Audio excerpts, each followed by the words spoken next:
your story kind of starts with this terrible accident in 2014.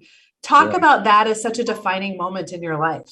For sure. It's funny because every year when December 21st comes around, it's always like a weird, reminder, but also like a really great one that lets me know about that experience every year, and also to kind of reflect and be grateful for just being able to breathe, one, but then also to, have time to pursue what I really want to do. And so, I think it was December 21, 2014, I got into a terrible car accident from drinking and driving. And I tell people this, like I said in the book, Collision Course, when I wrote it, it was self-inflicted, right? It was something I did as a result of not taking the time to answer and work through unresolved emotions, issues, things that I think a lot of people push away because it hurts or, it's uncomfortable. And so I think it just manifested itself, right? And through drinking and through bad behavior and, making poor decisions to think I was invincible.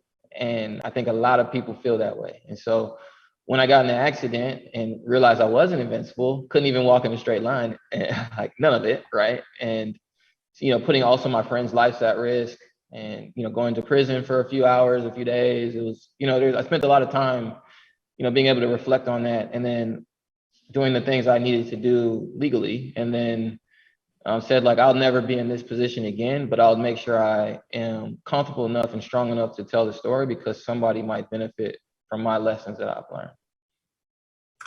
You said a lot of really powerful things there, starting with that you were numbing instead of dealing with and working through some emotional issues that needed to be dealt with, mental health stuff, and processing. You were numbing. Is that correct? Yeah, no, for sure. And it's weird because you can easily find an outlet, right? Something that negatively takes your pain away, right? Or, just kind of is like a distraction for you. And that for me was at that time, I didn't know not genetically, but in our family, historically, depression, ran through our family, drinking as sort of that same thing that people went to be a numbing mechanism was something that a lot of people in my family did. And I didn't know that, because I never had the conversations because I didn't know how it would come off. Hey, I'm dealing with something.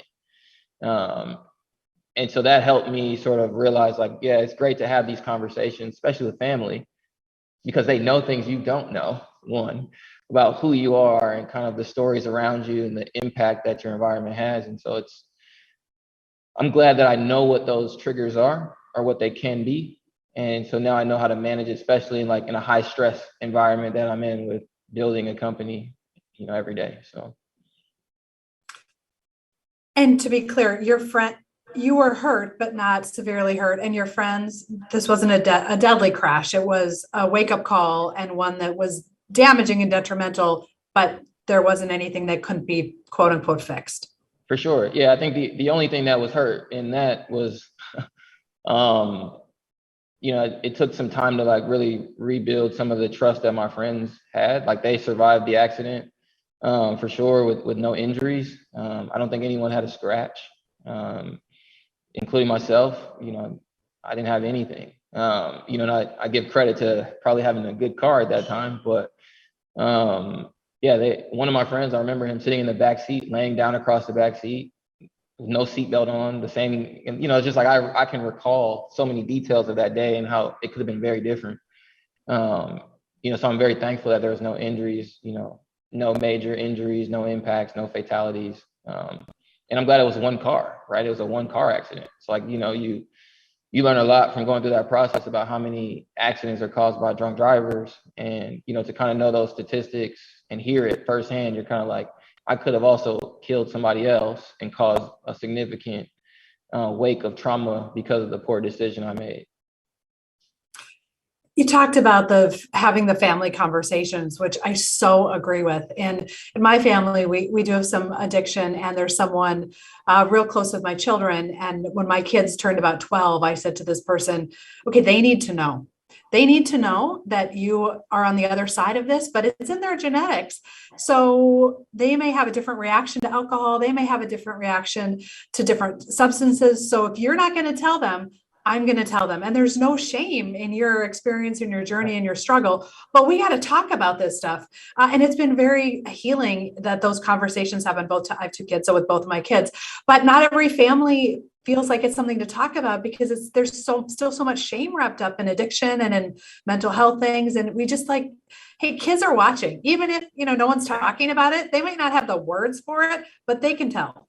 Yeah, no, for sure. And it's crazy because after I wrote the book, and I never intended to write a book. The book really was an output of my journaling, right, and my self-reflecting. And so, and other friends were like, you should tell the story because somebody else might benefit from it. And the conversations I had after putting the book out, and I think, a lot of people get absorbed in brand and perception and, what people visibly can see about a person.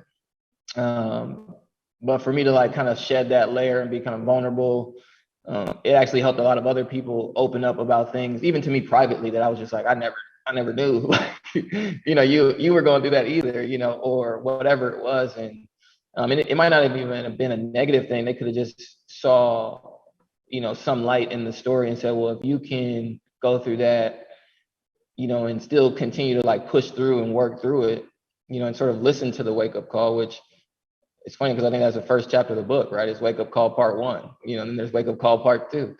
So it's like all these things that you think aren't helpful for you telling your story are actually like very powerful depending on who's listening, watching, admiring you, or pushing for you, rooting for you, and just are waiting for you to share, and that was like the benefit of it all. To your point about talking about it, it sort of enabled my whole family to feel comfortable about certain topics that, maybe weren't as acceptable to talk about. And now we've healed or are healing through other things, which is making our family better, our indirect families better.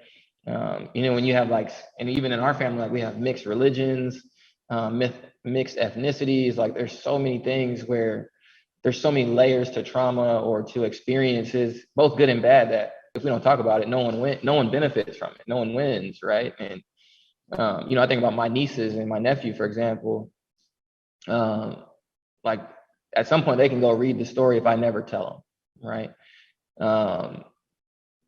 But the things that we do talk about in their youth is, hey, you can go through things. We might not be overly explicit, but it's like you can go through things and come out on the other end, and tough times will come, right? Like even if you're 7, right? And it's more to know like, hey, if you're 7, I need you to talk to me, right? In this information overload age, right? Like that's also critically important because like influences come from everywhere. So the more we talk, the more we kind of work through things, the better things hopefully will be for everybody. And to ask the question, to your point, a 7-year-old's really bad day is way different from a 30-year-old's really bad day, but it feels heavy at the time.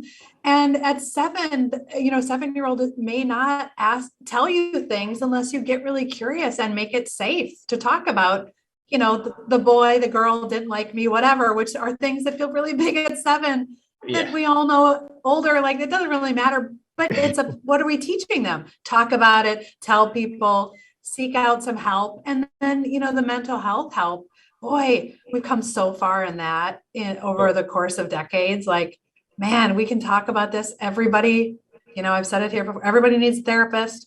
Go talk to somebody. Because even in a super healthy family, most don't have professionals that are educated in this stuff. And if you do have a therapist in your family, you probably don't want to talk to them because I don't know if that would even work. But to your point, talk to kids. It starts so young. Yeah, it's a cool thing. I take a lot of pride in that too. Like I think being able to have like such comfortable and sometimes uncomfortable conversations with young people is super important to me.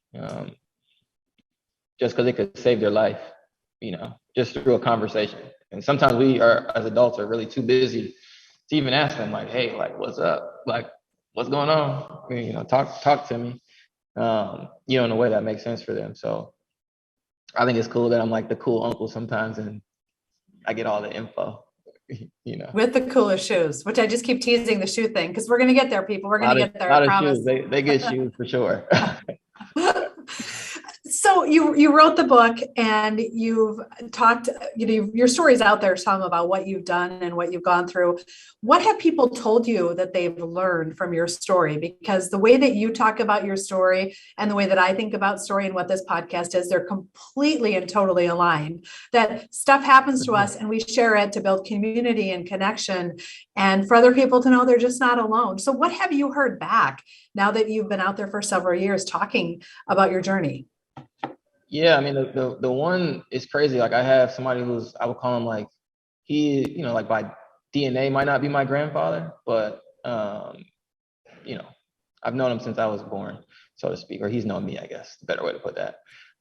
Even like stories like that, where his granddaughter read the book, she had actually got into an accident and like kind of rebuilding, her sort of self, right? And hearing stories like that, or from people that had other addictions that were like, well, I'm on the other end of addiction, just trying to maintain. So I saw somebody who,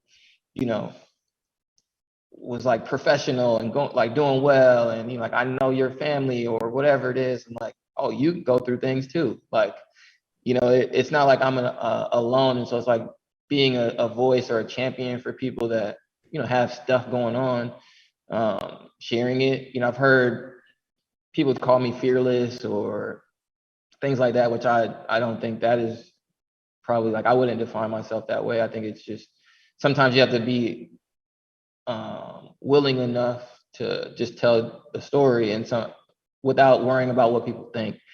Because I used to care, right? And then after a while, you're like, who cares, right? And so like hearing that people, even young people, resonated really well with what I was saying. Those kind of hearing that, or being exposed to that, seeing the posts, seeing the reviews about the book, or whatever it was, like, was, I think, more important and impactful for me to know, like, now, like what I put even in the end of the book, right, is like the story was unwritten, right? Like there was still more to do. And so I think now it's about the things that I do next, like, and now and after the fact, to show people like that was that one moment in time. Like it was a pure moment that was like a mistake and a lesson learned. Here's that chapter of my life more holistically. And then I use that as a catalyst or like a jumping off point to go do some other things, right? That way outshadow, that moment, but it's something that is like ingrained in those experiences that hopefully other people have continued to take away. And that, I continue to hear now that I'm in other stages of my life where it's like people look back at the things I shared and they look at now and they go like, okay, you can do it, I can do it.